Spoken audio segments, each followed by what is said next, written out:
just falls over and is injured enough to go to the trauma center or something like that. Yeah. So that data does exist, and we've analyzed that separately in the Florida Department of Health section of the analysis for the report. Speaking of trauma centers, from the trauma agency healthcare district. Yeah. Yeah, thanks for coming back. Appreciate having me. I'm going to, if you remember from our last meeting, we looked at briefly what the 10 hotspots and corridors are. And I'm going to present those as somewhat of an overview, but also that we can potentially come back and look at it in more detail as we get into the specific countermeasures. So there's a map that includes the 10 spots and the 10 corridors. And remember, it's all based on the crash data analysis, so you can almost kind of mirror those heat maps that we were looking at earlier with the distribution of these spots and corridors. Alex? Sorry, is the numbering associated with the ranking, or is it just random? It's north to south Okay. and east to west, something like that. Yeah. So no, the numbering does not have to do with any type of ranking or prioritization. But all of these are from areas that have exhibited a high incidence of pedestrian and bicyclist crashes within that FDOT Unified Base Map repository information that we've used to analyze the data. So I want to present these somewhat quickly just so we can get into the countermeasures, which is really the meat of this meeting, but just by way of a remembrance, but also we can come back and look at these when we look at the countermeasures, because what we've tried to do is analyze what areas of the county, or even in some cases, what specific intersections of the county may be appropriate for the various countermeasures being recommended. So spot number 1 is in Boca Raton. This is the intersection of Palmetto Park Road and Federal Highway, and this is kind of the central area of that Boca Raton area that we saw in the crash heat map. One thing to note is how this particular area is densifying. If anyone is familiar with this intersection, you may realize that it doesn't actually look much like this at all today with the additional land use intensity that is being developed there, which just goes to support a greater level of walking and biking and creating an environment that is more pedestrian and bicyclist friendly, at least to the extent of there's going to be more destinations and more interesting places that people can get to on foot or on bicycle without the need for using a car for those particular trips. And so that helped to kind of play into our thinking on the recommendations that we'll see later for this site. Spot number 2 is in Delray Beach. This is Atlantic Avenue, is the east-west street here, and US 1 is a one-way pair in downtown Delray Beach. Southeast, or northeast and southeast 5th Avenue is the southbound direction of US 1. The northbound direction of US 1 is over here on 6th Avenue. And these maps present the distribution of crashes, at least as they are coded within the electronic UVR database, based on the milepost along the roadway. So the distribution of the crash along the roadway is a fairly good indication of where it occurred from the responding officer's report. And we had bicycle crashes and pedestrian crashes called out separately. We've also created overlays for nighttime crashes, which are the gray ones, like this one right here. And then the larger red overlay is indicative of a fatal crash. So is this data reflecting on the cost improvements on the highway? This data is just highway. This is not for our highway, right? Yeah, this is just the crashes that occurred between 2010 and 2014 that have made it into the UVR database. So it doesn't reflect the road diet that happens on. Okay. Oh, no. That's what I'm talking In terms of, this area in particular, one of the interesting things about this is the lane elimination that has been implemented You have a bike lane. And we now have a bike lane, we have much more functional on-street parking Right. that serves the land use along that corridor, the townhouses and the other sort of Much walk-supported, much better than it was. And there was a process that included the evaluation, the temporary installation of that lane elimination road diet project and testing over time between the city and the CRA and FDOT being involved in that. So it's a great success story on the complete street side. And that's another good reason for looking at this particular site. And we've got the crash tables in the backup information for this report. But we can look over time what's going to happen in the next 5 years. This is almost a good before and after breaking point because our data goes through the end of 2014. That lane elimination implemented in 2015. If you look at what's going to happen, say, from 16 through 20, the next time maybe that this study is updated, it would be very interesting to see what has happened to pedestrian and bicycle crashes. You know, one of the things I see a red dot, like in the library parking lot. One of the things that the tennis centers across the street, the community centers north tennis center, the library is a huge hangout place for the middle school kids. It's a great place for them to go and read and have fun. So a lot of kids are there all the time. That parking lot is full of, which is good, the police station. But it's so, people like go to the library, then they walk to the tennis center, then they walk to the restaurants. Yeah. Yeah, there's a lot of interaction. People can get to interesting destinations on foot or on bicycle, and so you have a lot of walking in the area. So just a quick question, sorry, and you may have mentioned this earlier, but how do you define a hotspot? Is just the intersection of the two major roads, or is there a specific definition? The way we define the hotspot is the area that you can see on this particular map. So when we present crash data in the backup documentation, it's going to be in this area that you're seeing here. So when you put that dot there, okay, so the placement of the dot is not... The placement, yeah, that's just the sort of epicenter. Okay, okay. But it doesn't mean that there was a higher incidence of not shooting that area there. Okay.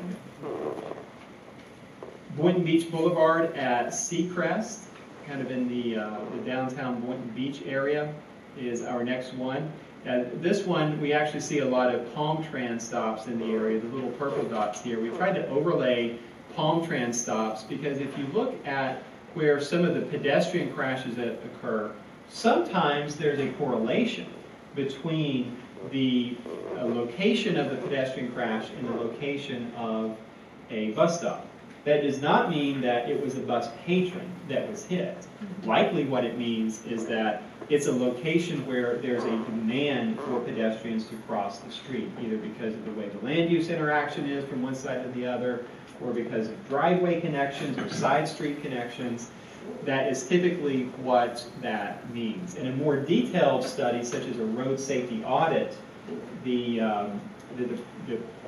study team would actually go in and look at those detailed crash reports and identify more specific causes for the crashes. But what I have found in those types of studies is that crash data, oftentimes we think that it's associated with a bus stop user, and sometimes it is, but more often it's actually just associated with, that's a location where people need to cross the street. And the bus stop is just one of those many reasons. Spot number 4 is Lake Worth Road at Congress Avenue. We have a couple of fatal crashes, 3 actually, that occurred in the vicinity of that intersection. One was sort of in a similar mid-block location on Lake Worth Road west of Congress Avenue, and a couple up here at, I believe that's 2nd Avenue North, that occurred at the intersection adjacent to but north of Congress Avenue. So what you find oftentimes is that most crashes happen at the intersection, but most fatal crashes happen away from the major intersection where speeds are higher, where motorists may not be as intuitively looking for pedestrians and bicyclists to be crossing the road. Spot number 5 is at Lake Worth Road and Davis. This is right at the swap shop. That's what this area is on the map. There's actually been a pedestrian signal implemented across Lake Worth Road as part of, in conjunction with an emergency signal. So that emergency signal kind of now serves a dual function, but a lot of crashes here. In particular, we've seen higher incidence than normal of bicycle crashes that have occurred in this area. Lake Worth Road at Jog is yet another theme here along Lake Worth Road, unfortunately, as one of our higher volume locations. We're going to take a closer look at this one toward the end of the presentation. It's one of the ones that I selected to look at the specific details. Military Trail at Forest Hill Boulevard. This looks like sort of a classic 6-lane and 6-lane intersection where almost all of the right-of-way space available is consumed by the travel lanes. We have very narrow sidewalks, very narrow medians, not a lot of space available for crossing the street. Yet you see down here at some of the driveways and adjacent intersections, you see pedestrian crashes close to bus stops in some locations. The convenience stores often represent a draw for crossing the street as well. And then in Belle Glade, site number 8, Martin Luther King Jr. Boulevard at Southwest 5th Street. Southwest 5th Street is the north-south street in this area. The streets are actually north-south in Belle Glade. There is a signalized intersection at this location. And what's interesting is there was a crash here at the signal, but at the adjacent unsignalized intersection, there were actually more crashes that occurred during our study intersection, or during our study period. There is a crosswalk at this particular intersection, but it's unimproved other than just the marking of the crosswalk. And so one of the things that we looked at when we developed the countermeasures were trying to identify what upgrades to that crosswalk could be implemented. Again, based on the the evidence-based data here, where we actually have had more crashes that have occurred at 6th Street than we have at 5th Street. And there's also, interestingly, bus stops at 6th Street and at 4th Street, which are unsignalized, but no bus stops at 5th Street, which is signalized. So that is an unfortunate occurrence, the way bus stops tend to work with the traffic operations, and unfortunately have been kind of placed away from signalized intersections over the years. That's a fact that also helped inform one of our countermeasure recommendations. Spot number 9 at Okeechobee Boulevard and Military Trail. Another one similar to the Forest Hill that we looked at. It looks like a very similar intersection, very similar land use surrounding it, and unfortunately similar outcomes related to pedestrian crashes. And once again, same story. More crashes at the intersection itself, but fatal crashes just a little bit away from the intersection, 100 feet or so away from the intersection. A lot of pedestrians actually feel, and surveys show this, that they feel it's safer to cross 100 feet away because they can negotiate one direction of traffic at a time. But what you don't realize is that you actually are limiting your visibility, and also the multiple threat scenario. One car may start for you, but the other car may not realize why this other car is stopping, and they may hit the pedestrian. How confident are you in the placement, or the actual exact placement of those symbols where the accident did happen? I mean, in the crash report data, I mean, does it go at that specificity? Do we know that that is the location and it wasn't 100 yards east or west or north or south of that? I mean, are we... Because I understand when you have some a dense grid of intersections or roads where the police report maybe we were better able to place the location. Yeah. This one, there's no other roads from a certain distance, so I just don't know whether you're able to say, okay, was it there? Could it have been again 100 yards in either direction, or? A lot of officers will say a distance from the intersection, Okay. 100 feet, 200 feet. There's also a Dunkin' Donuts right there, so Yeah. that's a good target. We're more confident with the lateral placement along the roadway. Like if it's 200 feet from an intersection, there's some uncertainty because is that 200 feet from the center of the intersection, or is that 200 feet from the crosswalk?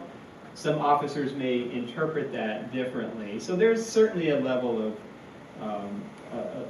uncertainty when you get into that level of detail. We're more certain about the spacing along the intersection, though, than we are about maybe the location at crossing the intersection.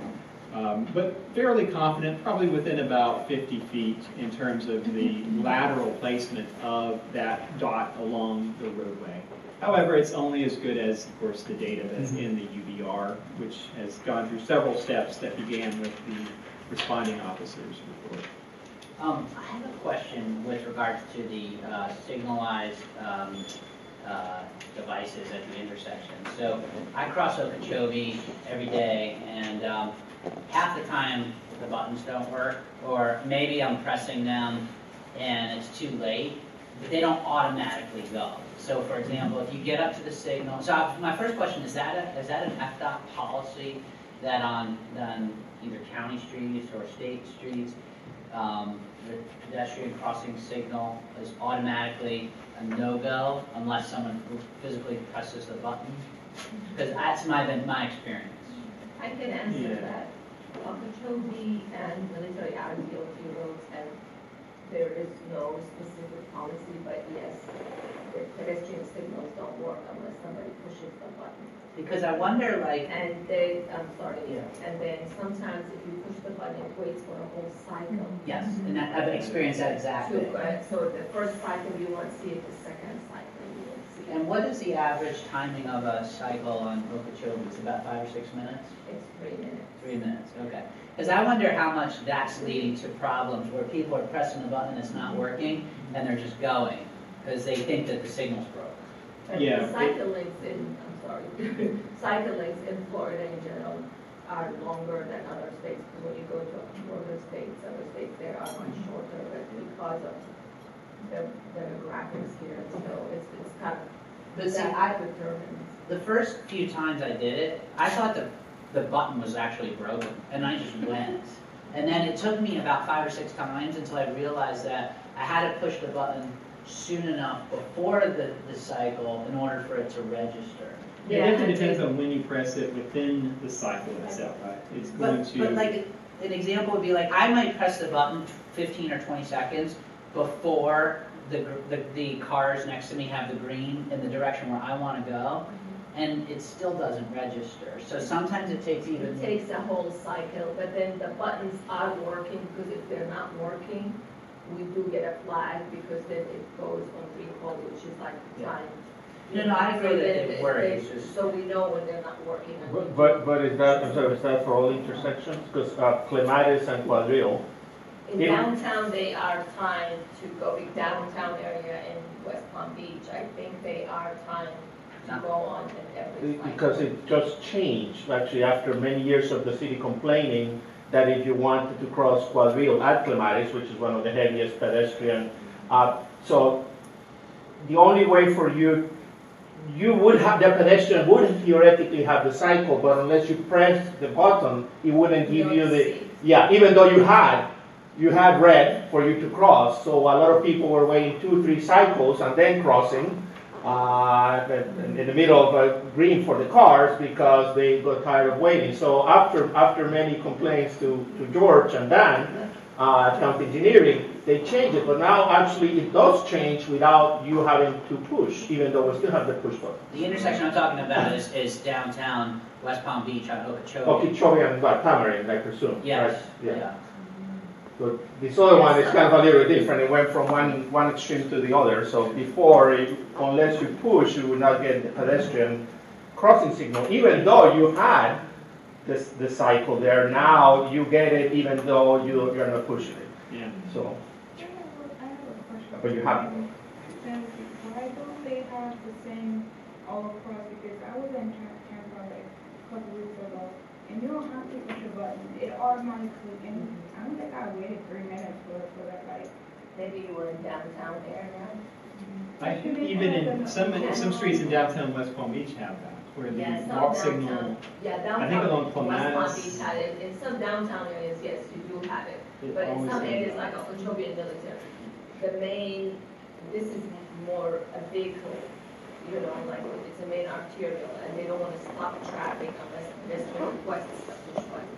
If you keep stopping at every request, at every cycle, the traffic will not go through, and we'll have traffic jams. And, we do have some locations, I mean, I don't know if anybody's familiar with Okeechobee, to the east of that. At one of the intersections, there's that one guy that keeps going back and forth on the bike that says tires of alignment.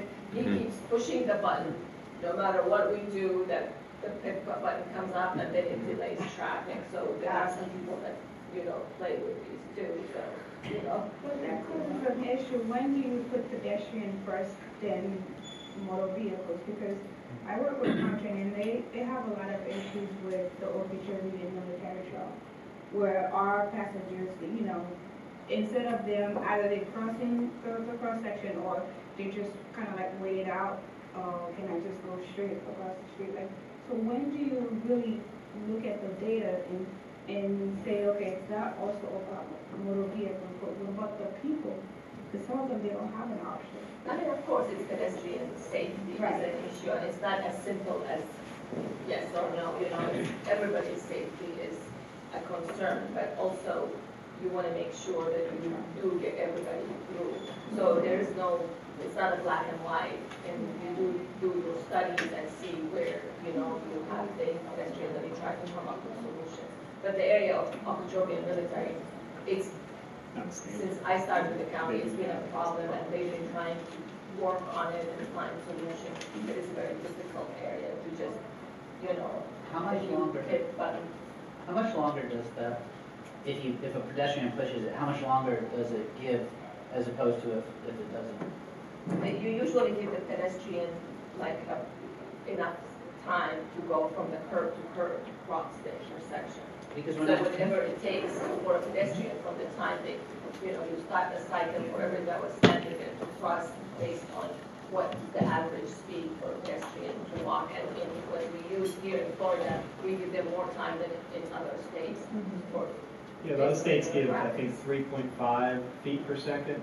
In Florida, we often use 2.8 feet per second because of the incidence of a higher percentage of elderly population, so slower walking speeds generally speaking, and that factors into the design of how many seconds the walk plus the don't walk phase ends up being designed for. And the other thing, I think it's no secret, Palm Beach County has very wide roads, so that's going to lead to longer walk and don't walk times to get across the intersections. I just spent a week in Vancouver for a conference, and they have a very tight grid network of streets in their downtown area, but no street is more than 50 feet wide.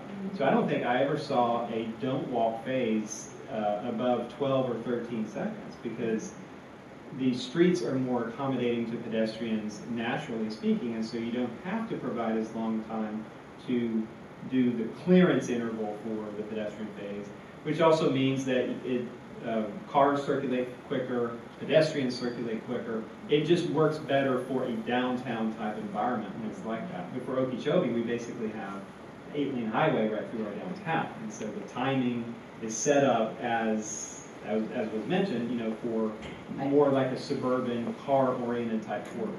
I'm just surprised because when I hit the buttons across Okeechobee, going from south to north or north to south, I'm on a bicycle most of the time, and as I'm biking across the lane, the don't walk symbol starts to come up before it starts flashing, and it doesn't seem like it's a lot of time for an elderly person. But then when there's the signal doesn't come up, right? Let's say I hit the button too late, or I forgot to push the button and it comes up.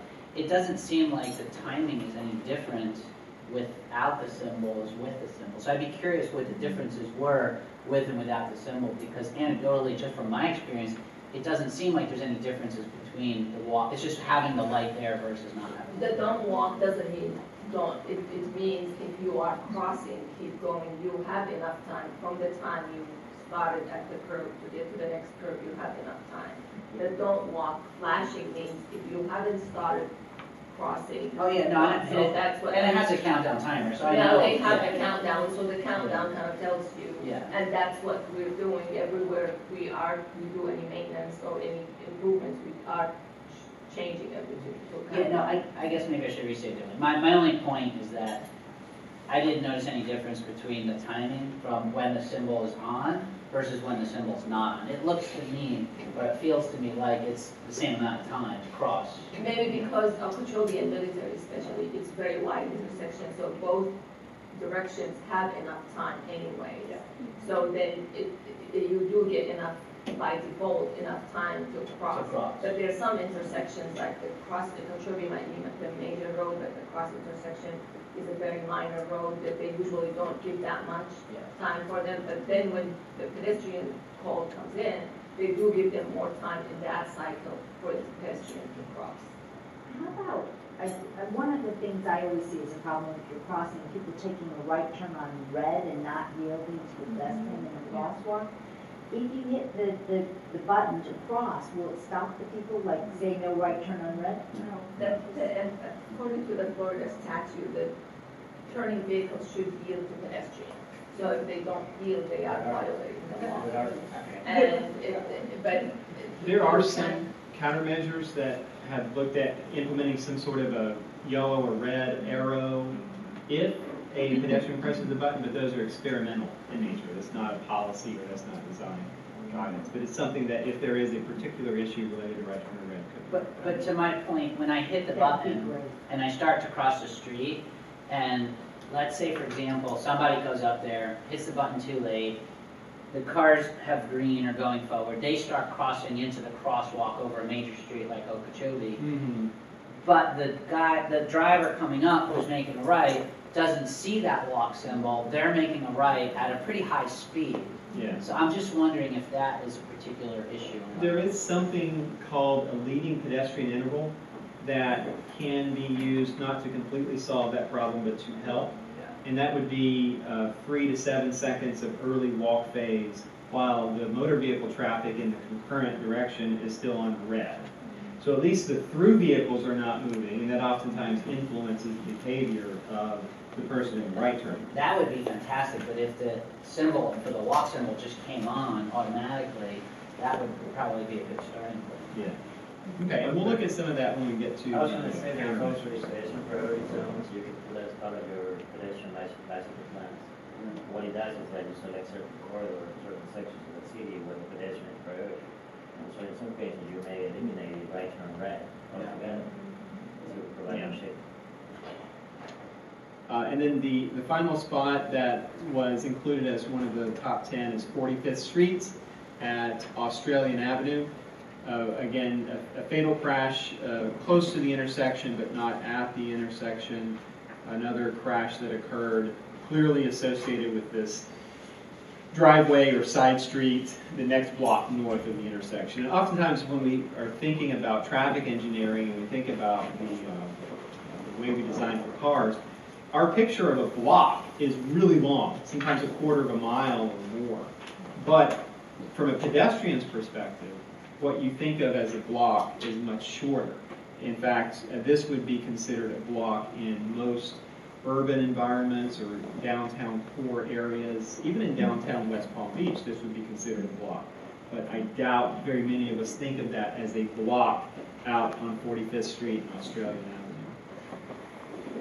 Some of the same types of principles were applied to corridors. You can't see quite as much detail, but we did want to document the corridors that have experienced the highest level of pedestrian and bicycle crashes. And there are some overlap here. Federal Highway in the Boca area from Camino Real to Glades Road, and you can kind of see the distribution of crashes along the corridor and how the crashes that have occurred here kind of far outpace the crashes that you see out in the rest of the community.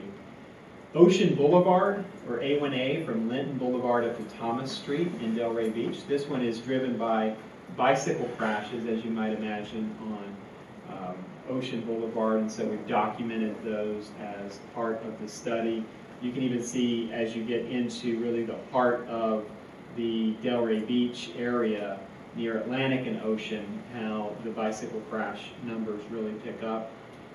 Atlantic Avenue itself, between Military Trail all the way to Ocean Boulevard, when we were kind of segmenting these corridors, At one point, we thought about maybe just having it within the downtown area, maybe from Swinton over to Ocean Boulevard. But really, there is, only with a small drop-off in density, there's a fairly consistent number of crashes all the way out to Military Trail. So Atlanta